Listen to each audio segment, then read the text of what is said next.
Hello, this is Corey the Keyblade Wielder. We're back to continuing round 5 commentary of Heroes vs. Villains. It turns out it's Avatar's place, not Merlin's conch, so just gotta say that. Okay, so, Tarzan vs. Draga.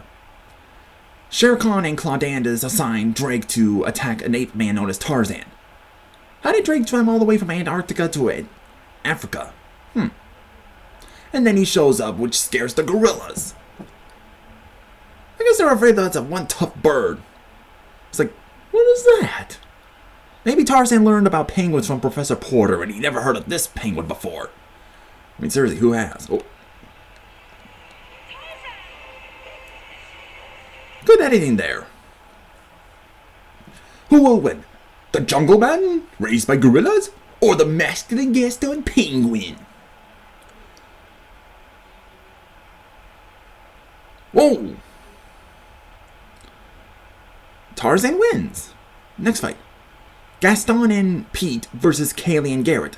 Frollo he recruits Gaston and Pete to capture both Kaylee and Garrett that he failed to capture them. Here's what History Buff kind of thought of this one. No one hunts down two people like Gaston, along with Pete. It was pretty funny when he said it. Until they spot them.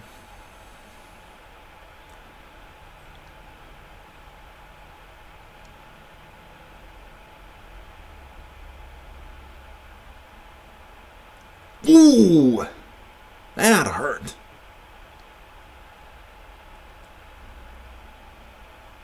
Here's his to have also thought of. No one gets beat up by a blind guy like Gaston.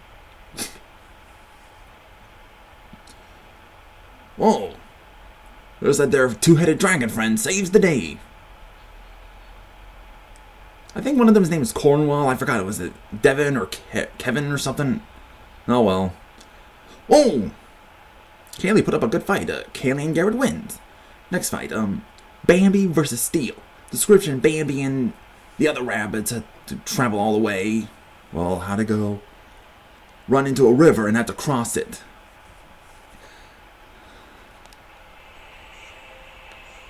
Yes, but I don't think I can swim next. I'm worn out. Pippin's even worse off than me. We can't just sit here. Until Chief, I said though they spot Chief before Chief would spot them. Oh boy. If you've seen Watership Down, you probably know where this is going.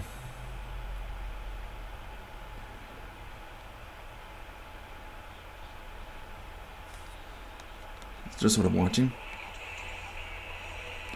And Bambi sees Steel. Yeah, don't think deers are defenseless. They can be very... They're very tough when you deal with them. Guess they found themselves a raft. Or a board that's like a raft.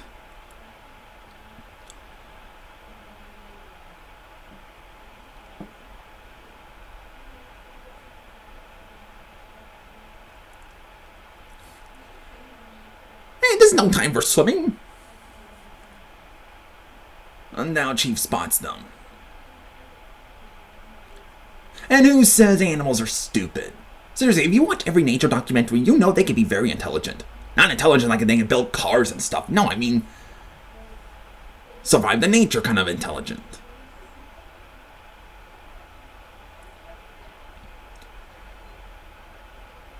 Well, I guess the bird would just need some privacy, and I guess Bambi and the other rabbits wins. Chief, you're a dog. Doggy paddle after them. Or are you just focused that Steel failed the job? Steel is name is Slade's hunting dog also. Because he's got 3 dogs. Next fight.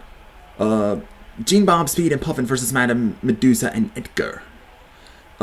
Since Odette was captured by Dr. Facilier, her 3 animal friends are out to rescue her. First, they had to get the map that leads to the Horned King's castle that is guarded by both Medusa and Snoops. Oh boy.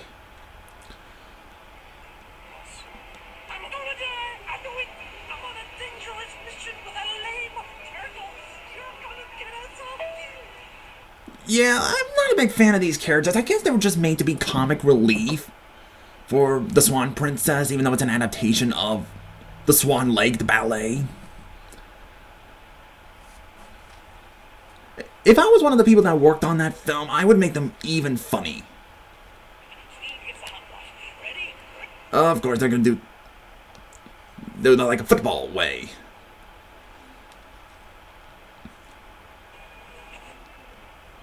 And of course, he added,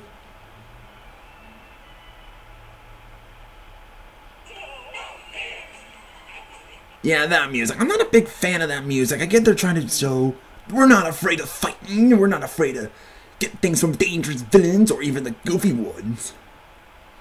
Kind of like that. I guess they got the map. It was like they were gonna fall until, of course.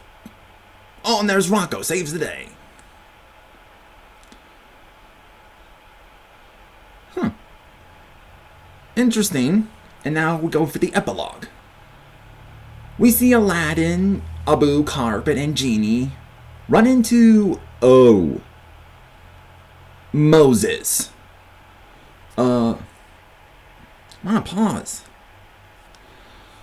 Yeah, this is where, this one's an interesting one. I think the one that kind of made a big deal was History Buff 5341 about it. And here's what he said on it when he saw this. Like, yeah, I'm going to have to talk about this. I am a Christian. I do believe in God and everything. I'm not the most devoted, but I still believe. And I am not a tad uncomfortable that you have Moses. Like, I love Prince of Egypt so much. I didn't mind that Ramesses is in Disney versus non-Disney villains. A little history lesson for you. In the book of Exodus of the Bible, they only refer to the Pharaoh as the Pharaoh. And that's it. They never gave him a name, they never gave him a title, and never specify which Pharaoh. So the reason why the Pharaoh depicted in most films and adaptation is Ramesses II is because biblical historians look at the era in which he reigned, correspond that with any reference in Egyptian history that may make a reference to what can be interpreted as the plagues. And the history of the Jewish people. And the times add up to several pharaohs. The most popular historians being Ramesses. So you can argue with Disney versus non-Disney villains and non-Disney villains tournament that it's not Ramesses from Exodus. It's just historical Ramesses. But in here you're establishing that these are the characters from the Bible of the Book of Revelation. No, not the Book of Revelation, the Book of Exodus, sorry. His words, not mine. I'll be honest, I don't know how I feel about it. I mean, Ramesses is one thing. He's a historical figure. But Moses is not just a historical figure, but a religious figure. We're talking about a man who spoke with the Lord of 4 different religions. We're talking the Baha'i faith, Judaism, Christianity, and Islam. In fact, the movie Prince of Egypt, despite that it wasn't really blasphemous of itself, is banned in many Muslim countries because in Islam, it is a teaching that the prophets can't be depicted. And the reason why is the Prophet Muhammad did not want images of the prophets to be mistaken for future generations as being images of God. So in Islam, it is strictly forbidden to depict images on any prophet. And the prophets of Islam, a lot of people don't know this. Actually, the prophets of Islam are the prophets of Christianity and Judaism. Moses, Abraham, Isaac, Jacob, Noah, Jesus. Jesus is a prophet in Islam, and you can't show any of them because they think it's a sin. The Prince of Egypt, despite the fact that it was a positive portrayal of Moses, showed him as a good, decent human being, is banned in many Muslim countries because it depicted Moses in general. But we're not just depicting Moses, we're depicting Moses working with Aladdin and Mickey Mouse. I hope you treat this character with respect and decency. I mean,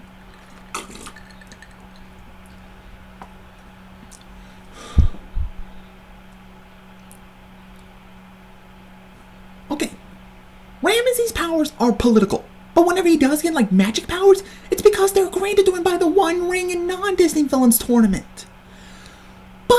But Moses' powers were granted to him by God himself. He's not a superhero. He's not a mutant. He was given his abilities by God himself. And I'm going to be honest with you, I don't know how I feel about it. I mean, how are the other characters going to react to this? How is Frollo going to react to this, who was the devout Catholic? He would look at Moses like, wait, you talk to God. I shouldn't dare fight you or your allies. I mean, Aladdin's a Muslim. I mean, yeah, they never specifically stated they're Muslim, but the Sultan said several times in the movie, praise Allah. How do you think they would feel? This is the prophet of God. I mean, how the heck is Hercules going to react to this? So, yeah, it was a bit complicated. That's what he said in there, and I will admit it is inappropriate, but what are my thoughts on Moses being in here? I saw it coming. You heard right, people. I saw it from a mile away. I saw it coming. I knew he was going to be here because Ramesses appeared in Disney vs. non-Disney villains and non-Disney villains tournament. And of course, Moses would appear, even though all the characters from Prince of Egypt. So where are the positive aspects? How do you think Maleficent and Mok would react that Moses, the prophet of God, has entered the war? Imagine the looks on their faces, even Rasputin and Hades' reaction. Can you guys imagine the looks on their faces? And, spoilers, I guess. Even though, yeah, I'm gonna say I'm the co-creator of non-Disney Heroes vs. Villains, and, the person who's working on most videos is Fat as Cat, as we both thought of course, Moses has to appear, of course. And, yeah, we also added the 3 wise men, which we don't know why, I don't know why CK didn't bother putting them in there. I guess he just didn't thought of them that much. So, it is a promise. I had to do a fan commentary on non-Disney Heroes vs. Villains after the round 7 of Heroes vs. Villains. So yeah, I saw it a mile away. Because why? Because if you go into Google search all the top 10 or whatever numbers of non-Disney, you would see Prince of Egypt everywhere. Prince of Egypt. Prince of Egypt everywhere. Like that. But I am happy that Moses is here. He's one of my number 1 non-Disney hero. Just as much as Mok is my number 1 non-Disney villain.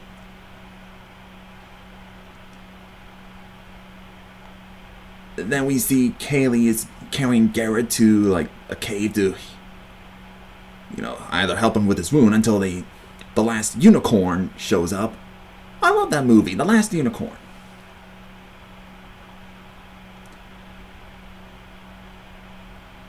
And then the unicorn decides to heal Garrett with her horn. That's nice of her.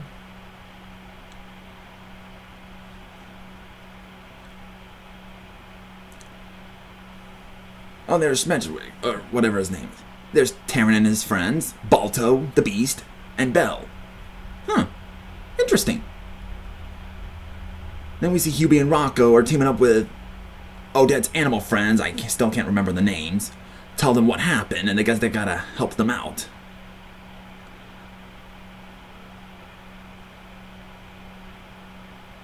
And then we see Tarzan and the others meeting with Mowgli, Baloo, and Bagheera. Interesting. Then we see Judge Claude Frollo recruit Ramesses? Why is Frollo recruiting Ramesses? Is he trying to convert him, or are they both trying to convert each other? Weird. Then, of course, oh, wait a minute. When History Buff kind of thought, okay, after Necron 99 was killed, or whatever, or just turned off. Well, actually, History Buff kind of pointed out, like, are we gonna have Moses fight Nazis? Like, holy crap, Moses fight Nazis? That'd be kind of epic.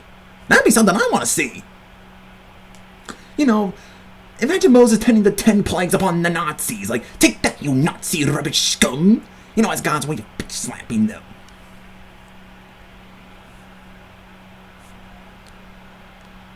Hold on. The lights went out. The lights went out. Necron 99 has destroyed himself. It's done. Huh, Guess we got both Necros. One is Necron and the other is Necron 99. I just want to make it quick.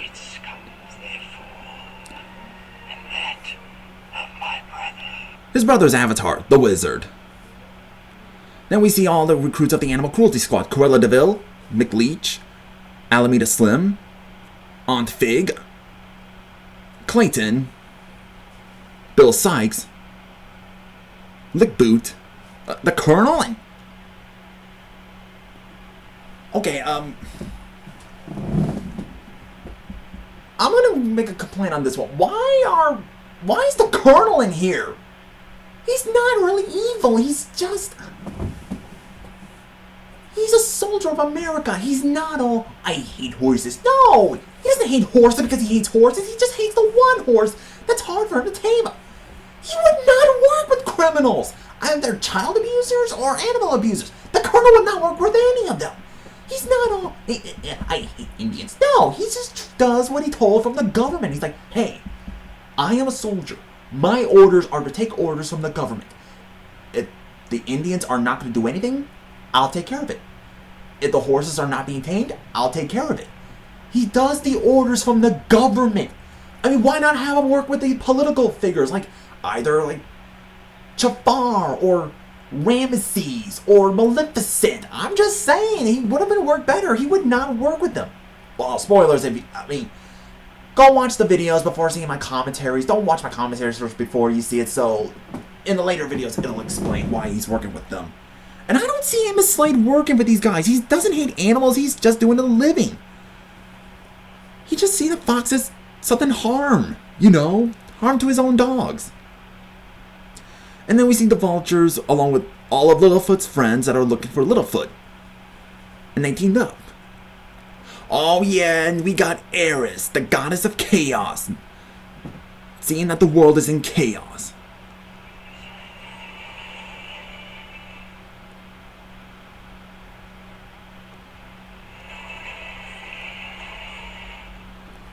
Oh, now Eris is going to enter the war. Awesome.